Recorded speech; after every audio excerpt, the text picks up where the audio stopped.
ভোরের আগে শব্দহীন এক ছায়া, বিছানায় লেপ্টে থাকা কৌশল্যা চোখ মেলে দেখে নিজের বিধ্বস্ত সকাল।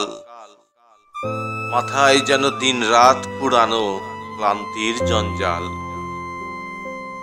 রাত 12 বা 1টায় ঘুমালেও 4:30-এ তার ঘুম ভেঙে যায়। মনে হয় জীবনটা যেন সময় নামক চাকার নিচে পিষ্ট হয়ে রয়। রান্নাঘরের আলো জ্বলে, বেঁচে থাকা ভাত ডাল গরম হয়। উনুনে বসে আলু ডিমের সেদ্ধ।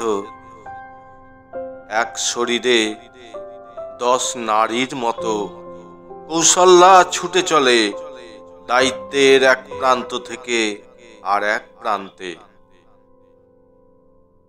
তারপর আয়নায় নিজের মুখ দেখে।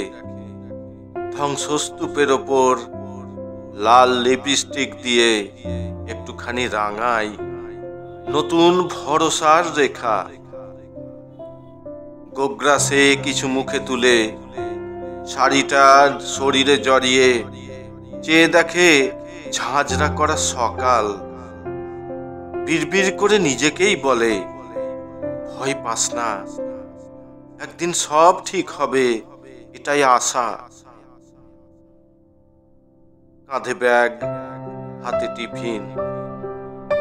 বাইরে তখনও ঠিক মতো আলো ফোটেনি। তবু কৌশল্যা জানে আজকের লড়াই তাকে জয় করতেই হবে। কারণ ধ্বংসের ভেতর থেকেও সৃষ্টি সম্ভব। এ সত্য সে প্রতিদিন নিজের হাসি দিয়ে প্রমাণ করে।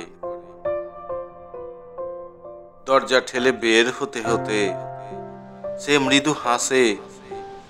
হাসিটা যেন শুকনো পাতার ওপর ঝড়ের পরে টিকে থাকা শেষ রোদের দাগ। বিধ্বস্ত সকালের কৌশল্যা সারাদিন দপদপ করে জ্বলে। ব্যস্ত তার হাত, ক্লান্ত তার পা। গভীর রাতে শব্দহীন নিস্তব্ধতায় বিছানায় লেপ্টে থাকা সেই ছায়াটা ধীরে ধীরে ফিস ফিস করে বলে, সংগ্রামের নাম কৌশল্যা।